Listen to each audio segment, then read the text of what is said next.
So you probably clicked on this video because you're either in college or you're about to graduate. You could be trying to get your first internship or trying to land that new grad role. And I'm gonna tell you some tips and tricks I had to learn the hard way. You're probably wondering, why am I even qualified to give you advice? Well, I have 6 years of industry experience. I've helped about a dozen people land the same jobs that I'm in now. And these people have gone on to have very successful careers.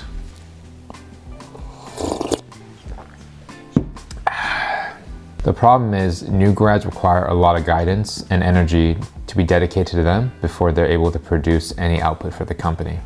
That's why most companies are only wanting senior engineers right now, people who can hit the ground running. Unfortunately, there's never been a worse time to start a job in the tech career. We had a great bull run during the Great Recession, and then we had the dot-com boom. But unfortunately, this is the first time in the history of tech that things have stopped shooting up.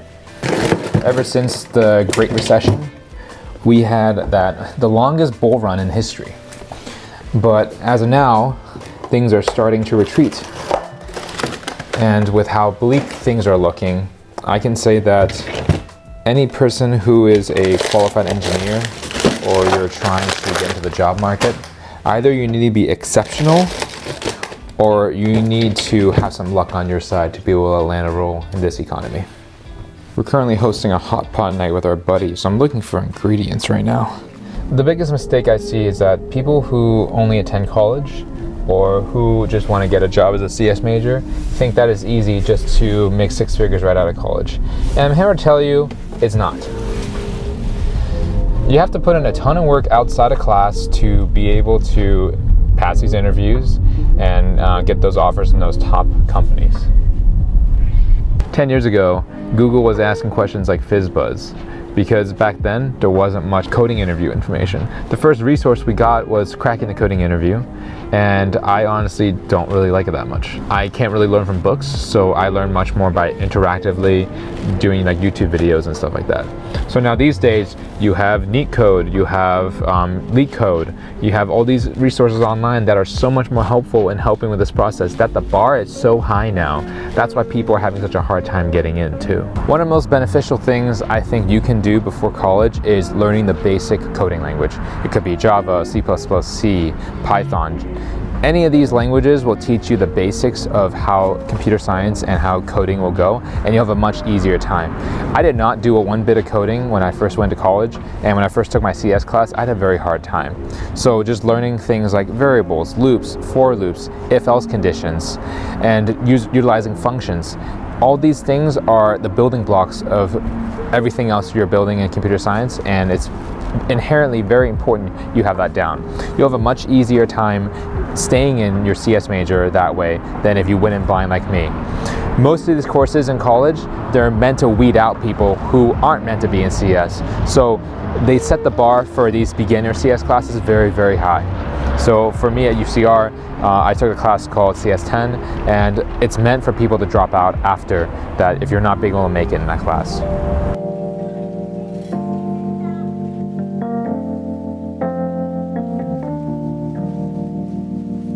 One of the things you can do when you're in college is join a professional organization like ACM or IEEE. You are surrounded by like-minded people who can help you along with your journey because they're on the same path as you too. College and you are not studying with friends, you should start. Because just going to class and doing everything by yourself, all your projects, all your homework, is very, very challenging. So my advice for you is find a group of people, find a group of friends, and you can work with, because having 4 heads together is a lot easier than working by yourself.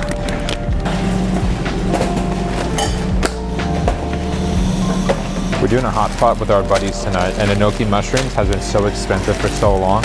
It's only 79 cents right now. So I'm gonna buy a lot.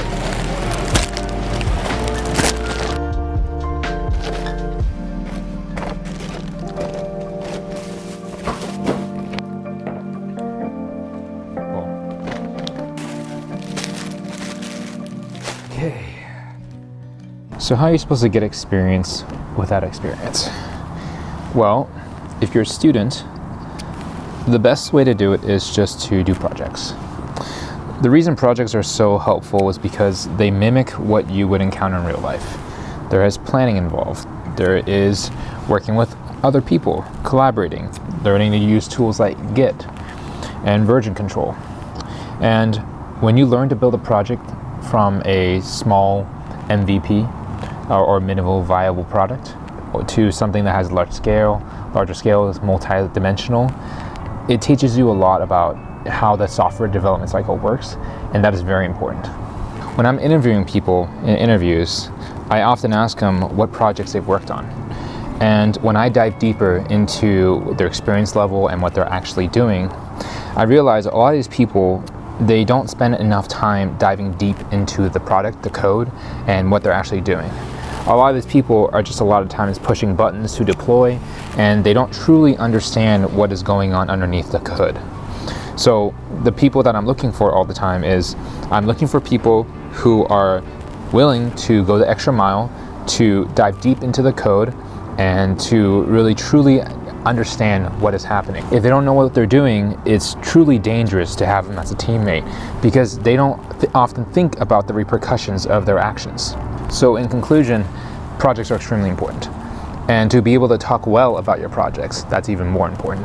The one thing that is completely unavoidable if you are working in the tech industry is Leetcode. It sucks. It's not perfect, but it's the best we have for our industry right now. For those who don't know what Leetcode is basically, the way I think about it, SAT questions for the interview prep. They focus on data structures and algorithms, and to me, they're kind of like, they can be trivia questions, but just like the SAT and how people get perfect scores, with enough practice, there is a way to overcome it. But that time you need to put in, it's gonna be a lot of time.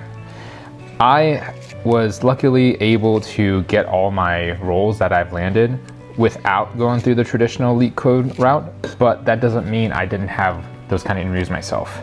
I am not good at them. And unless you have a lot of practice or you're some kind of genius, I don't think anyone is naturally good at it either. But with enough determination, you can get good at them. One thing I really don't like are the OAs, the online assessments. I feel like they can be really unfair at times. You could be a new grad and you could have some kind of Leetcode hard problem, way harder than I would have ever gotten in any interviews. I personally like true interview interactions more because you can actually interact with the person. You can not ask for help, but basically kind of like pair program your way to a solution. So in conclusion, that is something that we have to overcome. There is a website online called Interviews Without Whiteboards. These are the kind of companies who interview without the traditional Leetcode questions. But just because they're not Leetcoding doesn't mean they're not asking a system design. So you have to be prepared for that too. My last bit of advice is about your resume. Your resume is probably the most important bit that could get your foot into the door. A typical recruiter only spends a few seconds looking at your resume, and they will decide immediately whether they want to pass you on or offer you an interview. So it is extremely important. A lot of the times people who are coming out of college or in college, I've seen their formats, and it's typically not the format that recruiters want to see. Recruiters typically like seeing your work experience on top, or in your education and projects and your skill sets. Not always in that order, but typically people who are in college, they don't have experience yet. So you might put your projects up there or your upcoming internships. Basically something to show your experience off, because if you take classes, everyone took classes. What makes you special? So you have to think about, in their point of view, what they see when they evaluate your resume. So the best format that I've always been sending everyone is Gail Lackman-McDowell's, the author of the Cracking the Coding interview. She has her template on Career Cup, her website. Career Cup is a website where it's similar to like Leetcode questions, but there's no place like an IDE. You just kind of write your own answers, and it's like an online forum basically. But her resume is on there, and you can take a look. I'll also link down in the description below. I have been using her format basically ever since I was in college for the past maybe 8 years now, and I had tremendous success with her format, and I send it to everyone I know who asks for a format too. So that is my advice for your resume. Another thing is, know that for internship recruitment season, it's usually starts around August to September. So Just know that in the beginning of the new year, ready to hit the ground running and be prepared. So it would not be a bad idea to spend your summer learning Leetcode and knowing what companies you want to apply to and how they do it. Thank you guys for watching my video today. Please like and subscribe below. I will be making another video in this series about how to interview as a mid-level engineer. So be sure to come back next time. Thank you. Goodbye for now.